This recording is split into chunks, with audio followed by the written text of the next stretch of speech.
because we were like, but why? Like, what's I'm the afraid problem? of- Like, explain the problem. I'm afraid of elevators. I don't like them. When I am I don't think I'm alone, afraid of them, but yeah, I I don't like them. prefer not to get in an elevator. If there's someone else in the elevator, fine, totally Are fine. you worried about it breaking or dropping? It is entirely irrational. There You- is nothing. There is no Well, sure, because but like, logically, I'm like, I know that elevators rarely break down. When they break down, they're easily fixed. They don't, generally yeah, go plummeting to the like in Die Hard. Like there's no reason for me to be afraid. Even saying that though is like, I shouldn't say that because then the next time I get in, something's gonna right, happen. yeah. Yeah. I've been stuck in an elevator a couple of times. I traced it back one time. I was talking to my mom about it, not like, I don't know, 5 or 6 years ago. She's like, well, you got stuck in an elevator when you were 3. I was like, what? I'm like, yeah, we were visiting your uncle at the Tennessee Valley Authority power plant in Memphis, and we got stuck in an elevator. And she's like, you and your sister did not like it. And your uncle had to climb out and go, because there was no one in the plant. It was on the weekend. He had to climb out and go get us unstuck. I was like, oh my gosh, no wonder. That's probably it. That sounds rather dangerous, just climbing out of an elevator. It was this, it was a power plant elevator. So it was this big open grate thing. Oh, I see. So he just like popped the thing up on the top and then went over to, there's like stairs right next to it. Right. Mm-hmm. So he just walked over to the stairs, walked down, did something, got it going again. It was not like an elevator in a hotel where he was like climbing up a shaft or anything like that. Yeah. Generally it depends on the elevator. Like if there are a lot of elevators in the building that are closed due to servicing, I won't ride it. Oh no! See, that's when it's safer because the broken ones are broken. it's when they're all working that you're like, which one of these is actually going to break down? I know it's I have it's not that I'm afraid of getting stuck. I'm afraid of getting stuck too long that I need to use the bathroom, and I just start thinking of like, what? No, that's exactly that would be my fear as well. Like, I can hang out in here for a while. I won't be comfortable, but I'm not gonna like explode, climb the walls or anything. But what if I have to pee? Then we really got a problem. Like, that's can when I you pry go up out the for escape hatch up at the top and pee over the side? It's all about like, where's the nearest restroom? Why don't elevators have restrooms on board? That was my biggest fear of on road trips. Is like, where am I going to go? You just can't pull over and use it. And this is when I was deadly afraid of public restrooms. Like, I don't want to use a public restroom. Deadly afraid of them. Like, I just would hold it. Like, you mean very. Right. Deadly. No, I would hold it like up to the point of like, that's not healthy. All right. Shall we break for Daily Tech News Show? Good. This seems like a good place to do that. Yeah, it does, doesn't it? Sarah, if you should do the honors today at line 3. All right. Happy to. 3, 2. Samuel Ong has supported independent tech news directly for 5 years. Be like Samuel. Become a DTNS member at patreon.com/DTNS. This is the Daily Tech News for Monday, March 4th, 2019. In Los Angeles, I'm Tom Merritt. And from Studio Feline, I'm Sarah Lane. And I'm the show's producer, Roger Chang. We have got a cornucopia of technology news for you today. From lawsuits to security problems to security good news to cooking. It's all here. Let's start with a few tech things you should know. Facebook has made its dark mode official for iOS and Android, somewhat weirdly enabled by sending the crescent moon emoji in an existing chat thread or new message. Last month, Messenger also introduced the option to unsend messages during a 10-minute window, so it's a whole new ballgame.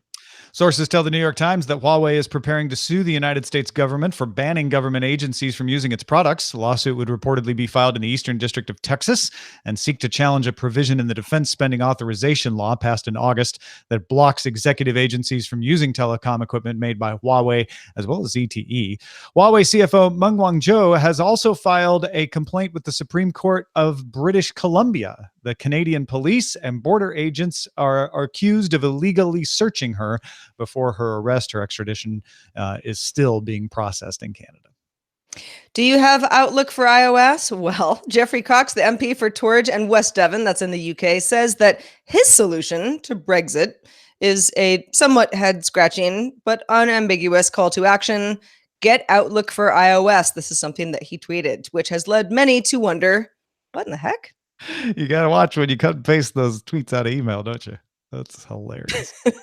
Over the weekend, Tesla CEO Elon Musk tweeted, without saying get Outlook for iOS, that the company would unveil the Model Y SUV at an event on March 14th in Los Angeles. The Model Y will be built on the existing Model 3 platform, and according to Musk, the Model Y will be about 10% bigger than the Model 3 and cost about 10% more, have less range for the same battery capacity, but hey, if that's what you want, you're going to get a chance at it. All right. Let's talk a little more about Facebook. It's not even news, but come on, Facebook.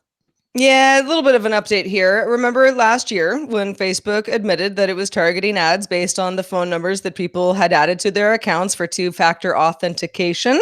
Maybe you did, maybe you didn't. Well, one aspect of that behavior is getting some widespread attention after Jeremy Burge of Emojipedia pointed out that anybody who knows your phone number, or at least can guess your phone number, can then look you up on Facebook, whether you keep your phone number hidden or not. So it's not exactly like a search. It happens when you do things like upload a contact list, maybe something from your phone, for example, or something that you bought from a data broker, for example. The best you can do as a user is limit this lookup to your friends, but there's no way to shut it off completely, at least not at this time.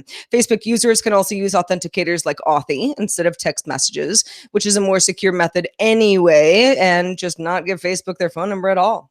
Yeah, I'm of two minds about this. On the one hand, reasonably, the fact that you can restrict it to friends means essentially only people who would likely only already know your phone number could then look you up by your phone number. Right. And so it's not that bad. Although it does. Yeah, it's not as if like guessing phone numbers is some like widespread problem that we're all dealing with. And if you're limiting it to friends, it's somebody like, well, I decided to connect with this person on Facebook anyway, right? It does default to everyone though, so that's unfortunate. It shouldn't default to everyone. And the fact that they work so hard to get you to give them their phone number in order to set up two-factor authentication, especially before they had the authenticator option, means that a lot of people thought, well, I don't want to give Facebook my phone number, but I will give it to them for authentication. We talked about that when this story first arose over the targeting of ads. Facebook is not really denying this, saying, yeah, this is to make it easy to look up your friends. And it doesn't seem like they're going to do anything about it.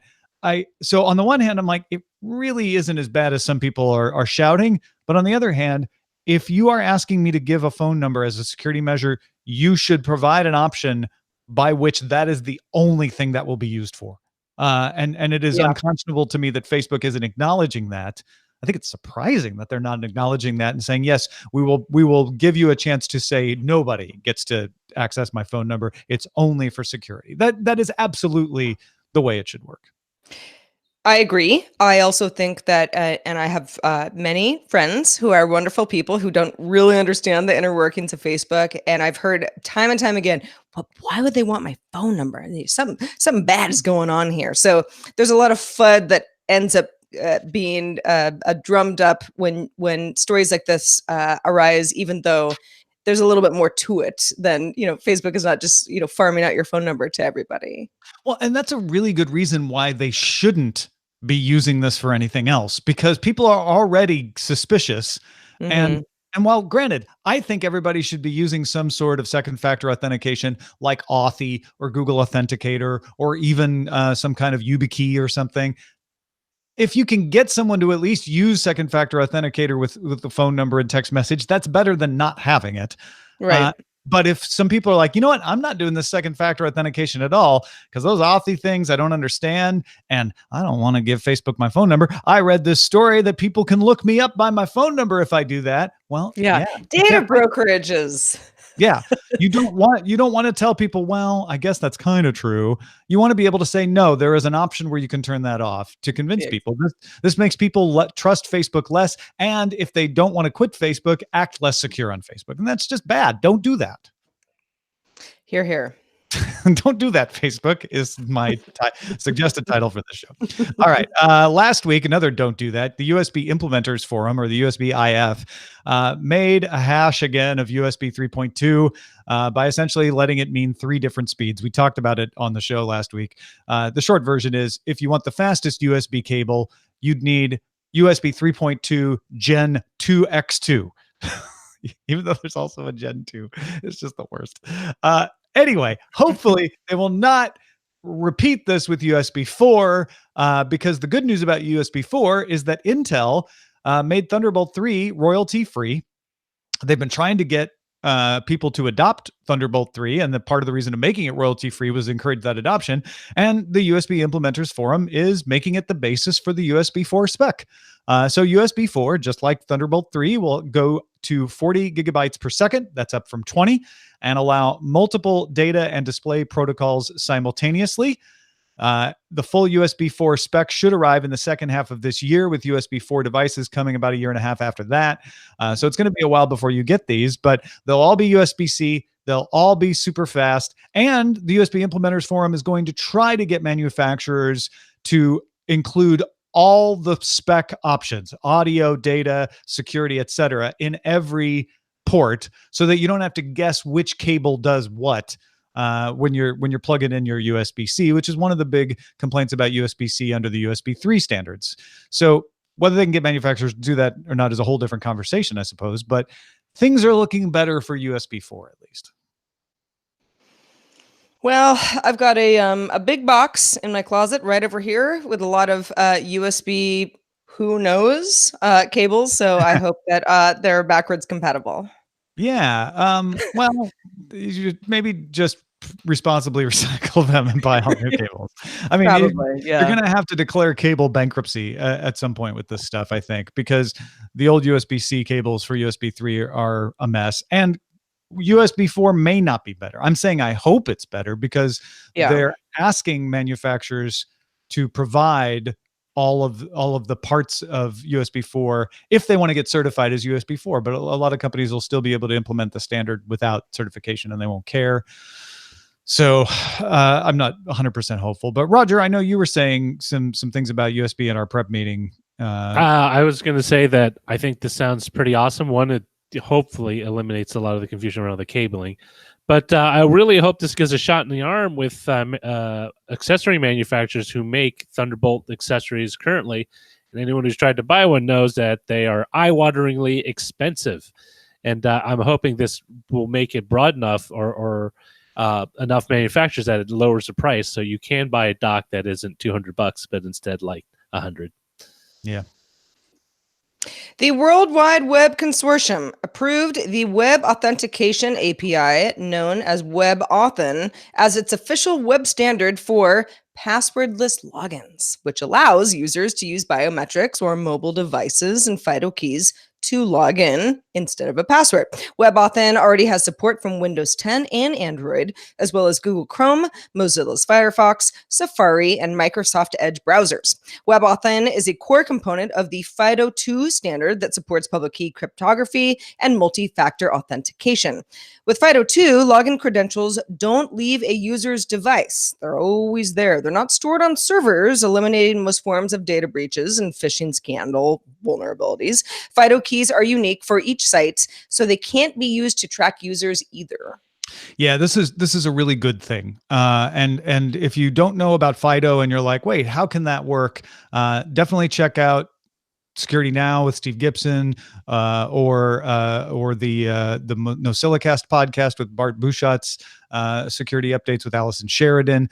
There's some great explanations of how FIDO works. It's basically public key cryptography, the same way that you can sign an email with your private key in a way that someone who has your public key can verify it's you. The simple version is websites will be able to do that too. Say, oh, that's actually Sarah, because it's signed with her private key. We don't know what the private key is. That's why it doesn't leave the device. And it means that you don't have to remember a password. You will be able to have secure universal second factor authentication on the device that you're using. You can use it with multiple devices. You can use it with YubiKey. This is a very well vetted system. I know some of you may have questions like, wait, does it really work that way? Or what are the vulnerabilities? Not that anything is vulnerability free ever. This is a pretty well hardened system. And if you can get companies to adopt it, it will make the world more secure, and it'll make it easier for you to stay secure. And the whole second factor dance that we're talking about with Facebook earlier won't matter because you'll have a much more secure, easier to use system here. Yeah, I mean, I know it's more complex than just being like, yay, a world without passwords. But I feel like we are moving towards a world without passwords because even though there are great systems like 1Password or LastPass that attempt to make your life easier by eliminating you from having to remember things like this, it just isn't a secure system, and not as secure as it could be when we have alternatives like this. And the thing about FIDO that makes me so excited is you have Google, Mozilla, Apple, Microsoft, all already on board. Yeah, like this is not some sort of like open source, no one's heard of it. Is it really going to work? Or, is it going to work with my life? It's widely regarded as the right call. And an official standard now. That this is not new that it's been implemented, but now that it's part of the W3C standard, that's going to make a lot more people willing to jump on board, which is good. The New York Post has an article reviving the story we talked about last year that Apple and Tim Cook in particular are heavily involved in the content direction of Apple's original television shows. The Post reports the same stories we heard before. Apple wanting nicer, family-friendly storylines, creators getting frustrated. If nothing else, it means that the situation hasn't changed since we talked about it last time. And the New York Post article points out that may be the cause of delays. If you've been wondering, where is Apple's television service? Why haven't we heard about it? When is it going to finally get announced? Is it going to be at WWDC? Why didn't we hear about it earlier this year? Maybe that's why, is they're just taking too long to get it into shape in a way that Tim Cook and the other Apple executives approve of, which is typical for Apple's hardware approach. I don't know if that works well on content, though.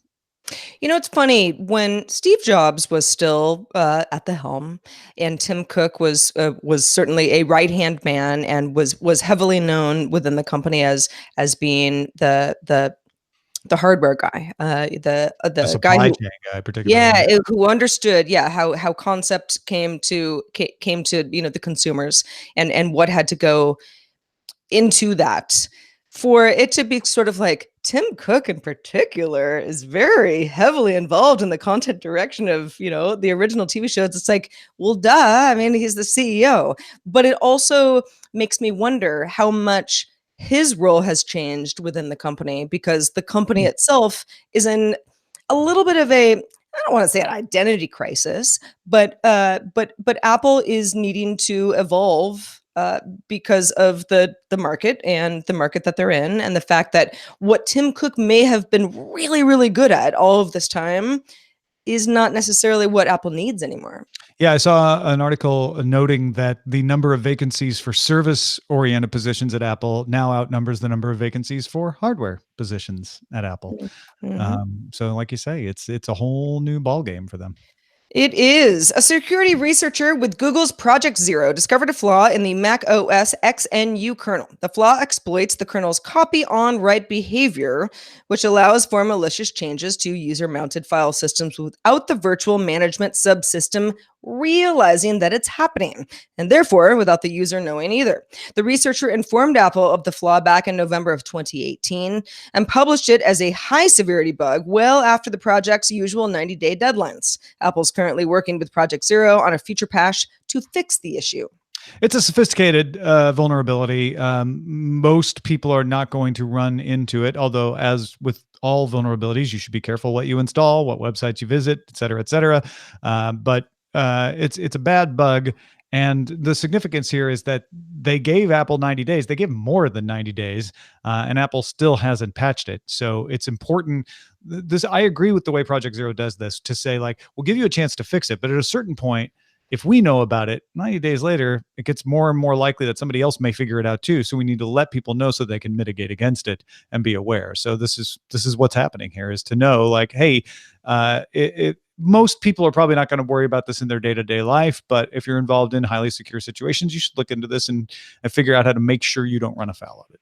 Yeah, that was going to be my question, really, is when one of my aunts, who's a wonderful person but listens to our show and doesn't understand stories like this necessarily, calls me later today and says, "Oh no, what should I not use anymore?" Then the general public should not panic.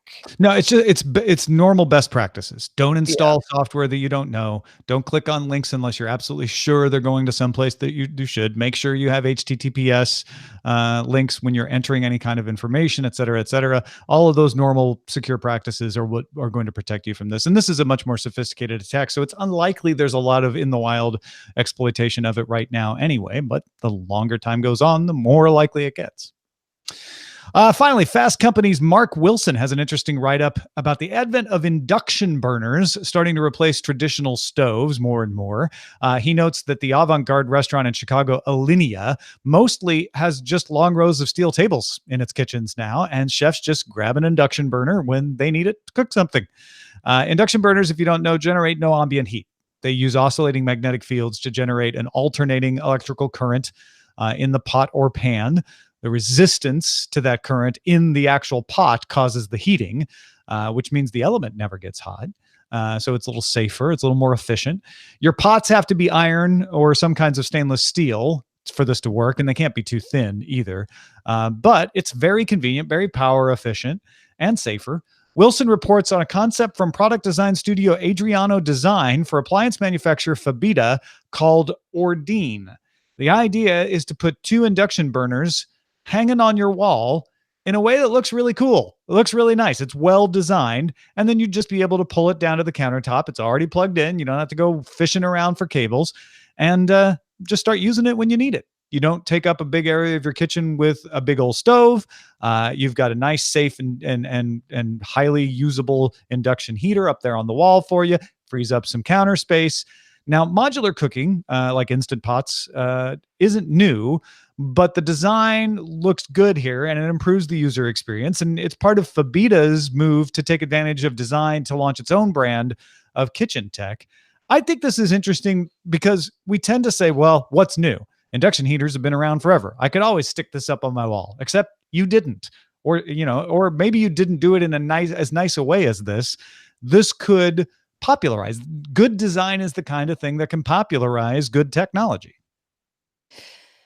Well, and when I've lived in apartments for so long that it's like everything's very small, and the idea of having extra space in your kitchen is really great. Not everybody needs this necessarily. Roger, I know that you grew up in kitchens and restaurants.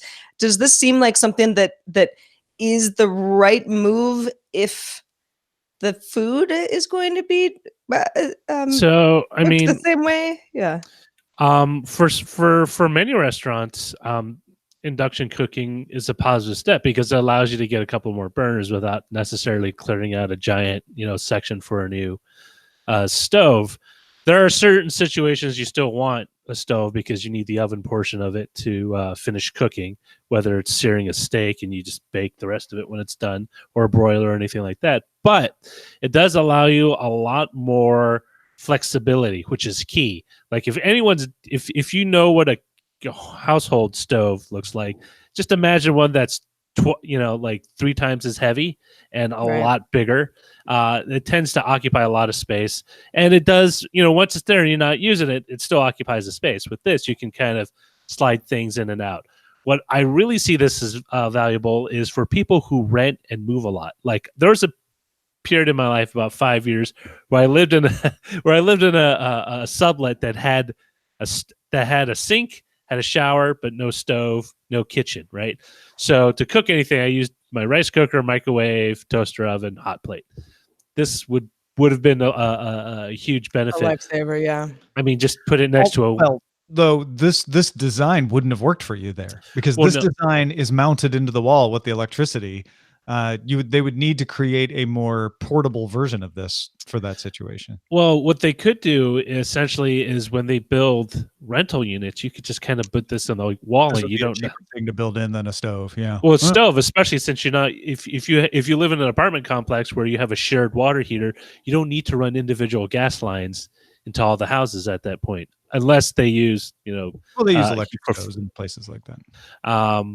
But I mean, it does cut down on the cost because now you don't need to make a new stove. But it's if you have kids too, I mean, you have the whole thing of lower fire danger. Plus, you can clean the dang thing, right? If you ever tried to clean your stove, Right. there's giant gaps where the burner sits and then everything else sits. You got to lift it up, you got to suck it out. I mean, it's my very least gross. favorite thing to clean. Although all the advantages you're describing here already exist for inductive burners that you can buy right now. You don't need this new design to take advantage of those particular. But the inductive, the way inductive does allows for that kind of design to exist in the first place. Yeah. Right. You could maybe try to jury rig something with a gas burner or something that burns on propane or butane, but definitely not as elegant or as simple. No, I mean, I think a lot of people don't realize inductive burners are an option. It's better than just a good old fashioned hot plate. So that alone makes it worth talking about. So people are like, hey, I could go buy one of these right now. But then when you add this design that says, let's popularize it, let's make it so that it's a functional part of a high end kitchen that could also work for medium and low end kitchens as well. And it's a real option. I mean, unlike an electric range top, you can control the temperature. That's literally next to impossible with an electric range. You ever turn, it's either hot or it's off. Yeah, for sure. Right. And that's one of the advantages of gas usually is you have a little more control, but with induction, you have more control too. Sure. And I think that when we talk about these stories, when you hear of very high-end restaurants adopting the model, you're like, okay, I mean, this is like, a world-class restaurant. They're not going to do something that's just cost saving that ruins the food. It's actually not at the expense of the food. Yeah, the food is primary in a place like Alinea, which I will likely never be able to eat at. But no, it's French Laundry did this too. They went to inductive. Also, probably will never eat at French Laundry. Folks, if you want to get all the tech headlines each day in about 5 minutes, be sure to subscribe to dailytechheadlines.com. Also, thanks to everybody who participates in our subreddit. I don't know what happened there. Submit stories and vote on others at dailytechnewsshow.reddit.com. Also, we're on Facebook, facebook.com/groups/dailytechnewsshow. Participate is when you submit to the subreddit by participating. It's all of those words. Right. And there's another subreddit for that as well. If you're planning to travel to Europe in 2021 or later, well, guess what? Amateur traveler Chris Christensen has some important info for you. This is Chris Christensen from Amateur Traveler with another Tech in Travel Minute. If you have plans to travel to Europe, not this year and not next year, but the year after in 2021, you should know that the Schengen countries, this is 26 different countries in Western Europe, most of Western Europe, are going to start requiring an e-visa. This is something that you're going to be able to get through a website or through an app, and it's only going to cost about €7, but you're going to need a visa. And that is something that many people do not need when they're coming from countries like Canada and the US and Australia right now, but you will in 2021. So just a heads up, I'm Chris Christensen from Amateur Traveler.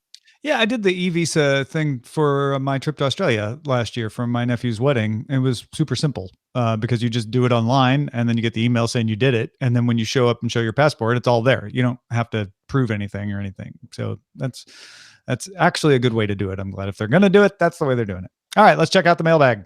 Let's do it. This one comes from Warren. This was in response to our conversation about the idea of Amazon launching its own store, a basic store of sorts. Warren says, let me start by giving you some background. I live in rural Arkansas. My work takes me all over the east side of the state. What I notice here is that almost every small town has one common thing, and that's the dollar store, usually Dollar General. In the last few years, they have most upgraded to having a frozen section and offer things like milk, etc. at this point. They're not great, but provides items for small populations in a local setting where they might not even have another supermarket for a 20-mile radius. even more. I see these and I think about Amazon. I could easily see Amazon making a move on stores like this and fill them with the Amazon basic items, etc. The opportunity to have a very small distribution center in every small town, plus the logistical giant of Amazon, could make their deliveries even fast and easier for these basic items. Yeah, and what we were talking about last week was Amazon doing a grocery store, like a low-cost grocery store, which is not exactly the same as a Dollar General. We had a P.N. Hirsch that became a Dollar General in Greenville when I was growing up. And Dollar General is a little more general, if you will. But an Amazon basic store that competed with that could certainly be a next step after these grocery stores, for sure. I could absolutely see that. And before the show, you said, "Oh, Dollar General, yeah, we had one of those." And I don't know Dollar General, but I know what a 99-cent store is in theory, in concept. There's one right down the street from me. They don't have a lot of groceries there, but I can see where it's like, it's the same idea. The Dollar General store always felt like a mini department store to me, versus the 99-cent stores feel like a little more jumbled here. The ones that I've run into. The Dollar General, they're not exactly the same. They're like mini Walmarts, kind of. They used to be more of a dollar store, and as time went on, they had a lot of stuff that's more than $1. We used to get our shoes there at the Dollar General. Then with Tim wrote in and said, "Hey, Tom, Sarah, and Roger, a friend and I were having a discussion about the not so obvious, most influential tech inventions currently in use. We came up with drones, LEDs, and high-towered Bluetooth. I recently read a news article about the tornadoes in Alabama and gave an impressed head nod that drones were flying overhead equipped with heat-seeking devices that had scanned the area for survivors. What tech would you all argue for as being not so obvious but very influential?" I love this idea, Tim. So folks, send us an email, feedback@dailytechnewsshow.com. Well, thanks to everybody who supports the show. Tom, we have a goal each month. What is that goal? Our goal each month is to get one more patron than last month. We got exactly that. Thank you. In February, we got one more patron than we had in January. And so we're always looking for ways to make that happen each month. Become a DTNS member. You get an ad-free RSS feed. You get special episodes from myself about how I think about technology, how we do the show. You get a column from Roger. You're getting some product stuff that Sarah's doing is coming down the pike as well. It's all available at patreon.com/DTNS. And for one more month, we're running a special deal with Patreon that if you keep your tier for 3 months, you will get a special mug or poster with Len Peralta's Daily Tech News Show 5-year anniversary art on it. You have to be at the top 2 levels of Patreon. So go check that out, patreon.com/DTNS/merch. If you have feedback for us, well, we've got good news because we have an email address and we'd love you to write us, feedback@dailytechnewsshow.com. If you'd like to join us live, well, we'd love that too. We're live Monday through Friday at 4:30 p.m. Eastern, 21:30 UTC, and you can find out more at dailytechnewsshow.com/live. See you tomorrow. This show is part of the Frog Pants Network. Get more at frogpants.com. Diamond Club hopes you have enjoyed this program.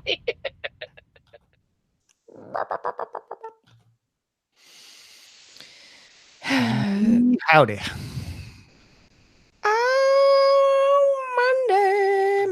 Monday.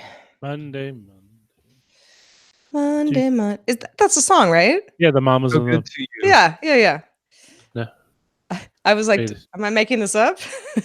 Oh, Monday. If you're going to San Francisco. Now that was not the Mamas and the Papas, right? That was somebody else. Yeah, Peter, that was Paul, and Mary. Was it? Be sure to wear some flowers. Lisa Brown. I told you This, guys about when I was still living in Venice, and it was bicycle heavy area of town. Mackenzie. Oh, It was sung by Scott McKenzie, but written by John Phillips of the Mamas and the Papas. Okay. That's why there's Interesting. that mama's papa's feel to it. Yeah, I don't know. I never loved that song. But You don't like wearing flowers in your hair, do you? I just You get felt like it bugs was in your just it hair was when just you do it was that. just a weenie song, you know. You're like, put your yeah. shoes on, hippie. Yeah, get out of here, your No flowers. shoes, no shirt, no service. No, but when I was That's I where was that saying, came from, just so you know. No, oh really? It No. really came from that song? I No, doubt- no, yeah. Too gentle. Get out of here. No, there was an older man who rode around on his bike with, and there were a lot of people kind of who had like boom boxes, and I don't know, it's like a whole thing where you're like, I want everyone to be part of whatever song I'm listening to. Got it. Oh But yeah, I've seen. but this particular man played the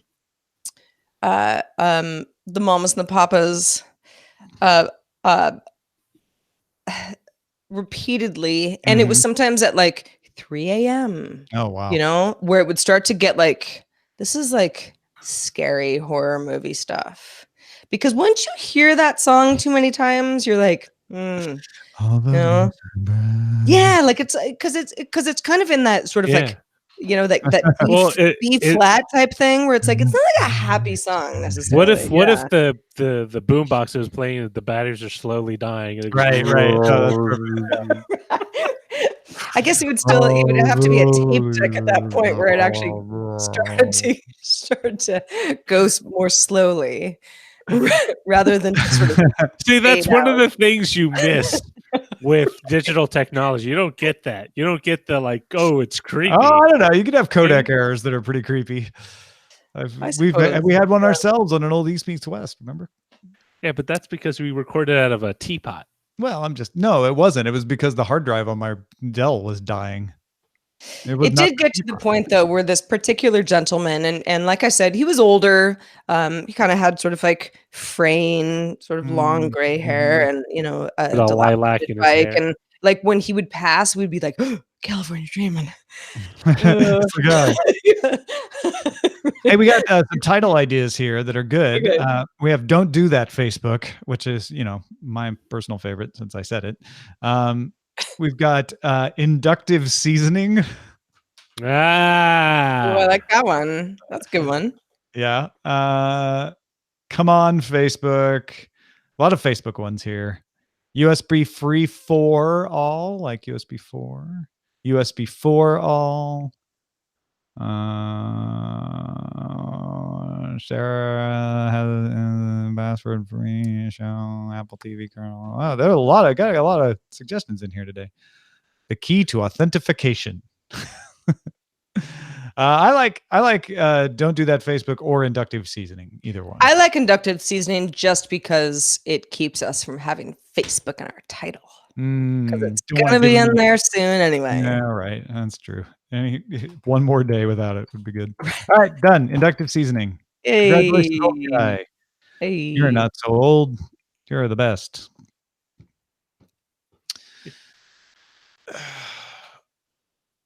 "Particerate" was also suggested. Partisserie. I was like, what in the heck? I think you were trying to say like rotisserie, No, I know exactly, because I've done that where you get a couple of the words that are coming up jam up in your head, and Yeah, it was subreddit was Mhm. getting in there with "Particerate." Yeah. Which is funny because it's like you can almost like get away with it. Like people are like, I know what you mean. Well, I'm like, that's not a word. That's not a word that I just said. I just made up that word.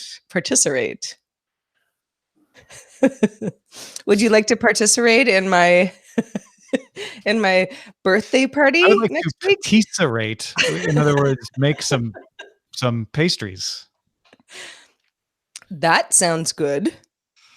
Yeah. Yeah, that's when you participate. Participate. A patisseration award. Yeah, right. patisserie chicken. Only with new ovens. Otherwise, I don't want to do it. How I will much? not- You know, I will not we should have participate. done this for the show. I don't know why I didn't think of this earlier. We should have. How much is an inductive burner right now?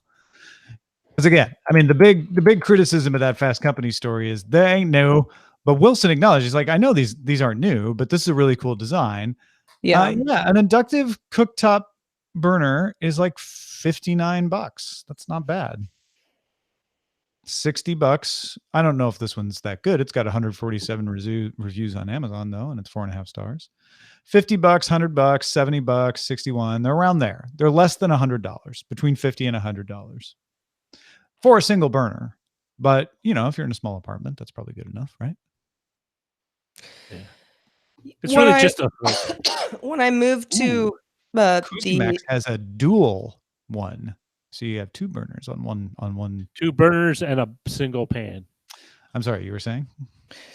When I moved to this apartment that I live in now, it was the first time in years that there wasn't just a microwave above the oven that was part of the kitchen.